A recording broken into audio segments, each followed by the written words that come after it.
MLA ఆధార ప్రభాకర్ రెడ్డి అంటే అభివృద్ధికి మార్పేరుగా, సుపరిపాలనకు గుర్తుగా, ప్రజల గుండెల్లో స్థిరస్థాయిగా నిలిచిపోవాలన్నదే నా జీవిత ఆశయమని నెల్లూరు రూరల్ వైసీపీ ఎమ్మెల్యే అభ్యర్థి ఆధార ప్రభాకర్ రెడ్డి స్పష్టం చేశారు.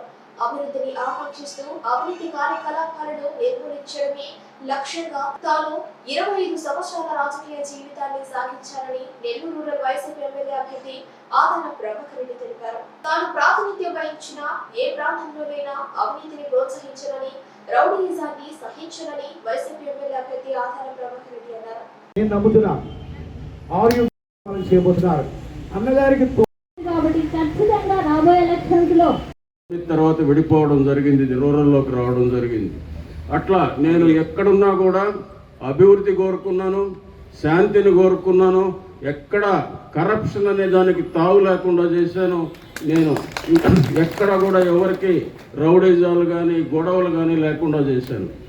నేను పార్లమెంటు సభ్యుడిగా తర్వాత ఎన్నిక కావడం, తర్వాత ఒకరోజు ముఖ్యమంత్రి గారు నన్ను పిలిచి, అన్న నేను వేమిరెడ్డి ప్రభాకర్ రెడ్డి గారికి రాజ్యసభ ఇవ్వలేకపోతున్నాను, ఆయనకి పార్లమెంటు సీట్ ఇస్తాను, మీ సీటు అని నాకు చెప్తే ఆ రోజు నేను హ్యాపీగా ఒప్పుకున్నాను.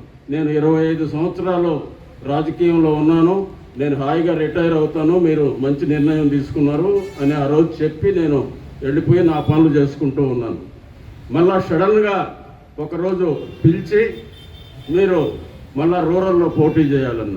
మొన్ననే మీకు నేను రిటైర్ అవుతానని చెప్పాను, మళ్ళీ ఇప్పుడు పోయి పోటీ చేయడం అంటే అంత బాగుండదేమో అని చెప్పి ఆ రోజు చెప్పడం జరిగింది. లేదు, ఈసారికి మీరు పోటీ చేయాలా, అక్కడ ఆ ప్రాంతాన్ని గతంలో కంటే మిన్నగా అభివృద్ధి చేయాలా అని అంటే అప్పుడు ఆలోచించుకొని సరే ఒక 5 సంవత్సరాలు రూరల్లో కూడా పనిచేస్తాం, పనిచేసి అక్కడ అభివృద్ధి కానీ అక్కడ సంక్షేమం కానీ రౌడీజం కానీ ఇటువంటి ఏమీ లేకుండా చేసి ప్రజల మనసులో ఆఖరి 5 సంవత్సరాలు పనిచేసి చిరస్థాయిగా నిలిచిపోయే విధంగా పనిచేయాలనే ఉద్దేశంతో నేను రావడం జరిగింది. వచ్చిన ఈ 6-7 నెలల్లో కూడా ఎక్కడ రౌడీజానికి ఇప్పుడే విజయ్ కుమార్ రెడ్డి బాగా విశదంగా మీకు అందరూ కూడా చెప్పడం జరిగింది. రౌడీజానికి ఎక్కడ కూడా అవకాశం ఇవ్వలేదు. ముఖ్యంగా మన నెల్లూరు ప్రజలు రౌడీజాన్ని సహించరు, శాంతి కాముకులు, బయటపడరు, ఎన్నికల్లో చూపిస్తారు తప్పితే రోజు వచ్చి బయట రచ్చ చేయడం అనేది ఉండదు. మన గత 5 సంవత్సరాలు చూశారు. మొదటిసారిగా అల్లూరులో, అప్పుడు అల్లూరు నియోజకవర్గం ఉండేది, 5 సంవత్సరాలు అక్కడ పనిచేశాను. అప్పుడు కొన్ని అనివార్య కారణాల వల్ల మీ అందరికి కూడా తెలిసి ఉంటుంది. ఆ రోజు నేనే రాజశేఖర్ రెడ్డి గారిని అడిగి సర్వేపల్లిలో నేను పోటీ చేస్తాను, నాకు సీట్ ఇవ్వాలని అడిగినప్పుడు ఆయన నీది అల్లూరు కదా, సర్వేపల్లికి ఎందుకు పోవడం అని కూడా అన్నాడు. లేదు, నన్ను ఇబ్బంది పెట్టారు, ఆ ఇబ్బంది పెట్టిన కాడనే నేను పోటీ చేస్తాను అని అంటే ఆయన బాగా హ్యాపీగా ఫీల్ అయ్యి ఆ రోజు నాకు సర్వేపల్లి టికెట్ ఇవ్వడం జరిగింది. సర్వేపల్లి నిలబడి గెలిచి 10 సంవత్సరాలు అక్కడ నేను చేసిన అభివృద్ధి మీ అందరికి కూడా తెలిసి ఉంటుంది.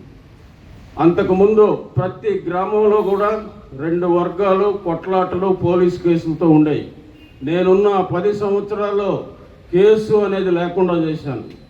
తర్వాత 10 సంవత్సరాలుగా ఆగిపోయిన కృష్ణపట్నం పోర్టుని రాజశేఖర్ రెడ్డి గారికి చెప్పి అక్కడున్న పరిస్థితిలో ఆయన ద్వారా అంతకుముందు ఉన్న ఏజెన్సీని మార్చి కొత్త వాళ్ళకి ఇచ్చి దాన్ని పూర్తి చేయడం జరిగింది. దాన్ని పూర్తి చేయడమే కాదు, అనేక పవర్ ప్లాంట్లు, అనేక ఆయిల్ ప్లాంట్లు, ఇండస్ట్రీలు తీసుకొచ్చాను. అన్ని ఇండస్ట్రీలు, పోర్టు ఇన్ని వచ్చినా కూడా ఎక్కడా కూడా చిన్న డిస్ప్యూట్ లేకుండా ఆ రోజుల్లో రైతులకు కూడా న్యాయమైన పరిహారం ఇప్పించాం. అక్కడున్న ప్రాంతంలో ఉన్న వాళ్ళందరికీ కూడా ఉద్యోగాలు ఇప్పించి దాన్ని ప్రశాంత వాతావరణంలో 10 సంవత్సరాలు కూడా గడిపాం. అప్పుడు సర్వేపల్లి నియోజకవర్గంలో మనం ఉన్న ఈ ప్రాంతం కూడా ఉండేది 2004-2009 మధ్య చేసే సంక్షేమ కార్యక్రమాలు ఇక్కడ ఉండే వాళ్ళలో 90% మందికి లభించవు, అది అందరికీ తెలిసిన విషయం. కానీ దానివల్ల ఎంత మేలు జరుగుతుందో అనేది ఒకసారి ఆలోచించాలి. పేదరికాన్ని తగ్గించాల్సిన బాధ్యత మనందరిపైన కూడా ఉంది. పేదవాళ్ళుగా, ఉన్నవాళ్ళుగా, చదువుకున్నోళ్ళుగా ఉంటే ఆ సమాజం ఎప్పుడు కూడా బాగుపడదు.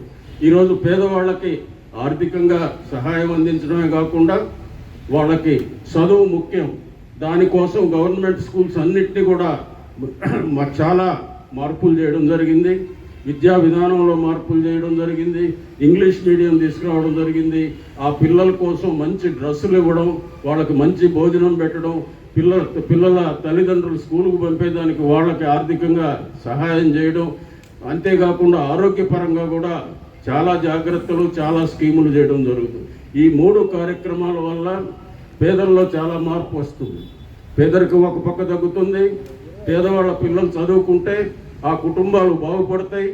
అంతేకాకుండా వాళ్ళకి ఆరోగ్యపరంగా ఎలాంటి ఇబ్బందులు లేకుండా చేస్తే అన్ని విధాలా కూడా రాబోయే రోజుల్లో దీని ఫలితం మనం రాబోయే 10 సంవత్సరాల్లో చూడబోతున్నామని కూడా మీ అందరికి కూడా ఏ విధంగా ఉన్నాయో ఆ మాట కూడా చెప్పాను నేను. గతంలో మేము చాలా హుందా రాజకీయాలు చేసాము. ఇప్పుడు ఈ రాజకీయాల్లోకి మేము కష్టము మెలగడం. ఎందుకంటే ఒకరోజు ఒక పోస్టు పెడతారు, ఈయన ముస్లింలకు వ్యతిరేకి అని ఒక పోస్టు పెట్టిస్తారు. ఒకరోజు ఈయన కావలికి పోతున్నాడు అని పెట్టిస్తారు.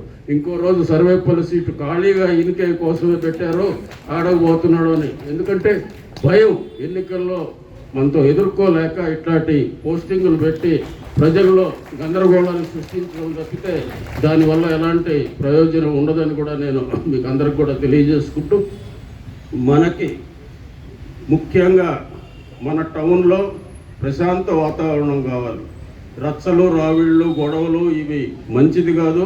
దీన్ని మనం ప్రోత్సహించకూడదు. ముఖ్యంగా మీరు పెద్దవాళ్ళు, అన్నీ తెలిసిన వాళ్ళు, మీరు 10 మందికి చెప్పగలిగిన వాళ్ళు, చెప్పేవాళ్ళని కూడా మీ అందరికి కూడా చెప్పి మనం, ఎందుకంటే ప్రజలు కూడా ఇప్పుడు చాలా తెలివిగా నిర్ణయం తీసుకుంటున్నారు. ఎవరు కూడా అమాయకంగా అయితే నిర్ణయం తీసుకోరు, మంచి నిర్ణయం తీసుకుంటారనే మేమందరం కూడా ఆశిస్తూ ఉన్నాం. కాబట్టి మీరందరూ ఇప్పుడు మన ముఖ్యమంత్రి గారి కార్యక్రమాల గురించి చెప్పారు. ఎక్కువగా మాట్లాడి మిమ్మల్ని విసిగించడం మంచిది కాదు. మీరందరూ కూడా పెద్దవాళ్ళు, చదువుకున్న వాళ్ళు, రిటైర్ అయిన వాళ్ళు ఉన్నారు, ఉద్యోగాల్లో ఉన్న వాళ్ళు ఉన్నారు. పెద్దలందరూ కూడా మంచి మనసు చేసుకొని మీ ఆశీర్వాదాలతోనే మీ అందరికి కూడా, మీ బంధువులకి, మీ స్నేహితులకి అందరికి కూడా చెప్పి మన నెల్లూరుని మనం రక్షించుకునే విధంగా మీరు చర్యలు తీసుకోవాలని కోరుకుంటూ మీ అందరి వద్ద సెలవు తీసుకుంటాం. మీ అందరికి కూడా అభినందనలు, కృతజ్ఞతలు తెలియజేస్తున్నాను. గతంలో చూసుకుంటే మీరు ఎన్నో ప్రభుత్వాలు కూడా చూసి ఉంటారు. ఆనాడు ఏదైనా అభివృద్ధి జరిగింది, పేదలకు ఎప్పుడు అండగా నిలిచిన ప్రభుత్వం ఏదైనా ఉంది, ఎవరైనా నాయకులు ఉన్నారంటే అది కేవలం వైఎస్ రాజశేఖర రెడ్డి గారు మాత్రమే చేయడం జరిగింది. మళ్ళీ ఇప్పుడు వారి బిడ్డ అయినటువంటి జగన్మోహన్ రెడ్డి గారు మాత్రమే సాధ్యం చేశారని కూడా మీ అందరికి కూడా తెలియజేస్తున్నాను. అధికారంలోకి వచ్చిన వెంటనే అన్ని రాష్ట్రాలు, అన్ని దేశాలు కూడా సచివాలయం వ్యవస్థ చూస్తున్నాయి. ఇది సాధ్యమా అనుకుంటూనే ఉన్నారు, కానీ ఇది సాధ్యమయ్యి 100% సక్సెస్ చేశారు మన జగన్మోహన్ రెడ్డి గారు.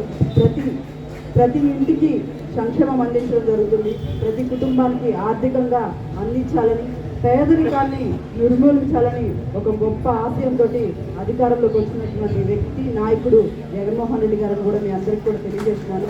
ఈరోజు ఎంతోమంది పెద్దలందరికీ కూడా గతంలో చూసుకుంటే పెన్షన్ తీసుకోవాలంటే ఏదైనా పంచాయతీ ఆఫీస్కో లేకపోతే జన్మభూమి కమిటీలు పెట్టినటువంటి ఆ నాయకులు ఇళ్ళ దగ్గరకు వెళ్ళి వెయిట్ చేసి వాళ్ళని మనం బుజ్జగించుకొని తీసుకునే పరిస్థితి. కానీ ఇప్పుడు మాత్రం కులాలకి, మతాలకి అతీతంగా మీ ఇంటికి 1వ తేదీ, ఇప్పుడు ఎవరో పెద్దమని చెప్పారు, 1వ తేదీ 6 గంటలకి ఎలా అయితే అలారం కంటే ముందే వచ్చి వాళ్ళు బెల్ కొట్టి కంబేర్చుకొని పెన్షన్ చేసుకోవడం జరుగుతుంది. ఇదంతా మీ అందరి ఇంట్లో ఎవరైతే కుటుంబ సభ్యులు ఏ విధంగా ఉంటే ఆలోచిస్తారో ఆ విధంగా ఈరోజు ఇంట్లో ఉన్నటువంటి ప్రతి సమస్యని, ఆ ఇంట్లో ఉన్నటువంటి అన్నింటినీ కూడా అనుగుణంగా ఈరోజు పరిపాలన సాగిస్తున్నటువంటి ముఖ్యమంత్రి జగన్మోహన్ రెడ్డి గారు. ఇటువంటి నాయకుడిని మీ అందరూ కూడా ఆశీర్వదించాలి. మన జగన్మోహన్ రెడ్డి గారి ఆశీస్సులతోటి మన రూరల్ నియోజకవర్గానికి ఎమ్మెల్యే అభ్యర్థిగా ఆదాల ప్రభాకర్ రెడ్డి గారు రావడం జరిగింది. మీ వచ్చిన 'వచ్చిన తర్వాత మనసులో బాధ చెప్పలేకపోయాను. అర్థం చేసుకొని ఇంతవరకు రాజకీయంలో మా ఇంట్లో ఎవ్వరు అడుగు పెట్టలేదు. మొట్టమొదటిగా వచ్చి నన్ను ఓదార్చిన వ్యక్తి ఆనం విజయ్ అన్న. సో తండ్రి స్థానంలో ఉండి ఆ రోజు అన్న నాకు ఫోన్ చేయగానే ఆపుకోలేకపోయాను. ఈరోజు అన్న ఈ కార్యక్రమానికి రావడం చాలా సంతోషంగా ఉంది. ఇదే మొదటిసారి అన్న నా వార్డులో రావడం. అన్నని కార్యక్రమాన్ని ఉద్దేశించి మాట్లాడవలసింది. మరి అందుకనే అడుగుతున్నామండి, ఈ టౌను పెద్దలు మేము కొత్తగా ఈరోజు చెప్పాల్సిన పనిలా స్థానికంగా ఏం జరిగాయో మనం ఒక 4 ఏళ్ల కింద దాంతో ముందు కూడా చూసాం. తర్వాత 1 సంవత్సరం ఇది ఖాళీ ఏర్పడిన తర్వాత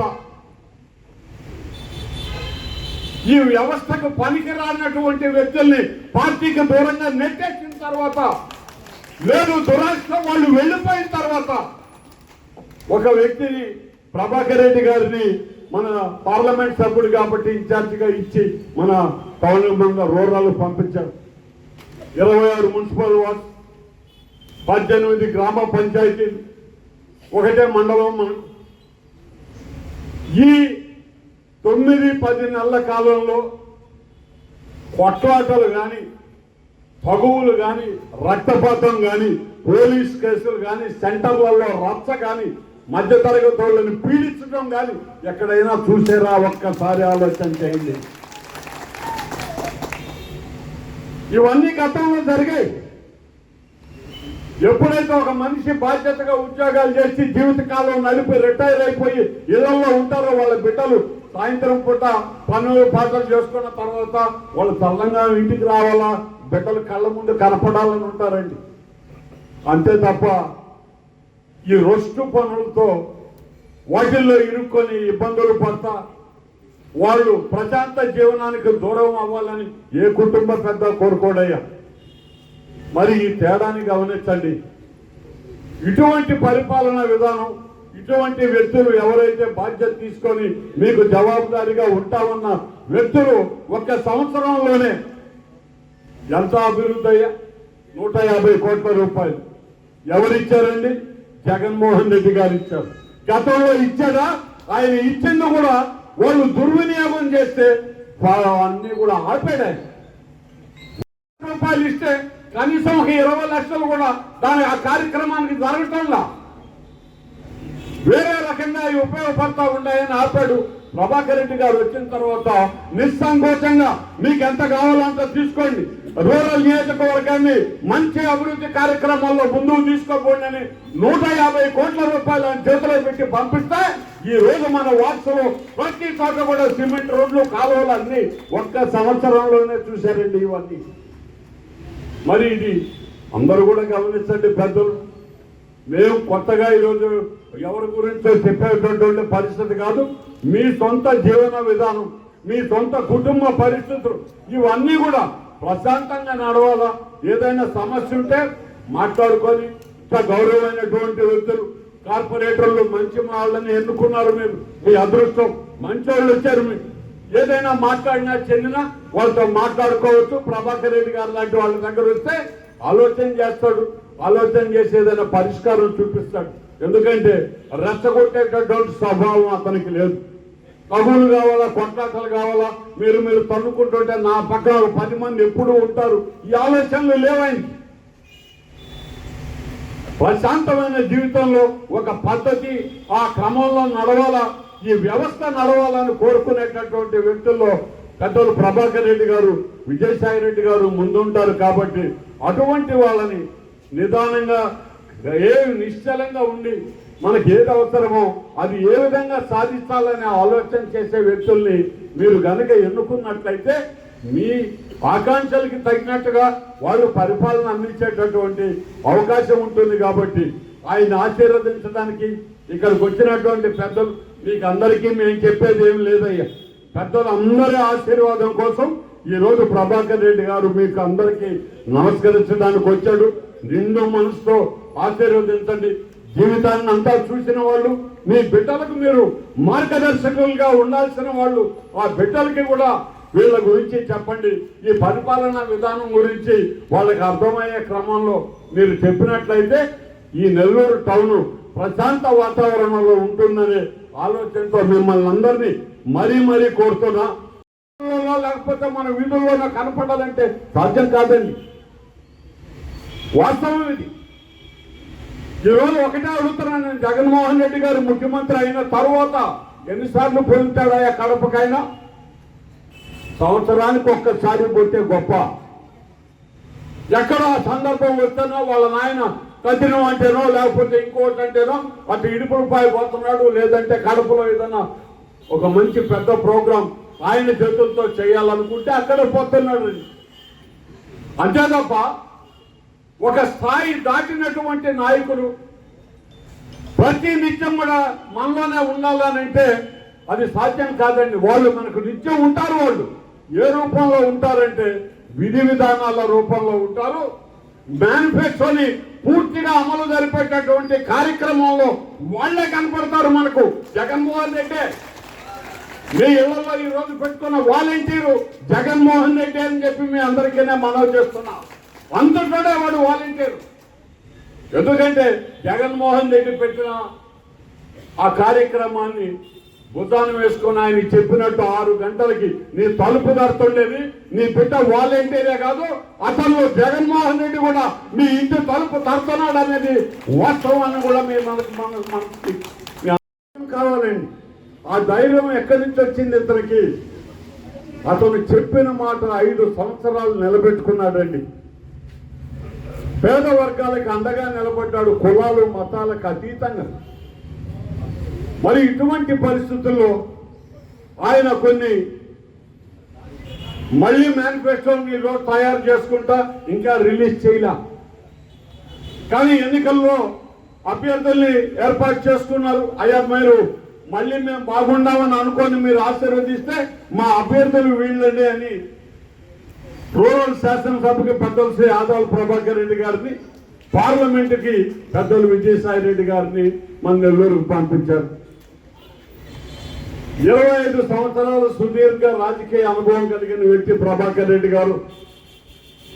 జగన్మోహన్ రెడ్డి గారి తర్వాత పరిపాలన వ్యవహారంలో కానీ ఆ విధి విధానాల అమల్లో కానీ లేదు బయట రాష్ట్ర వ్యవహారాల్లో కానీ జగన్మోహన్ రెడ్డి గారి తర్వాత అంత స్థానం కలిగిన వ్యక్తి విజయసాయి రెడ్డి గారు అని చెప్పి ఈ సందర్భంగా మీ అందరికీ ఇచ్చేదనేది చూడాలా. బాగుందని అనుకుంటే సహాయం చేయటమా, బాగా లేదనుకుంటే ఓడియటమే. రెండో మాట లేదు దానికి. ఎందుకంటే ఇది చేయగలిగింది విద్యార్థికులే. ఎవరో ఏదో ఇచ్చారు దానికి ఆశపడుతున్నాడు పోయాడు కాదయ్యా.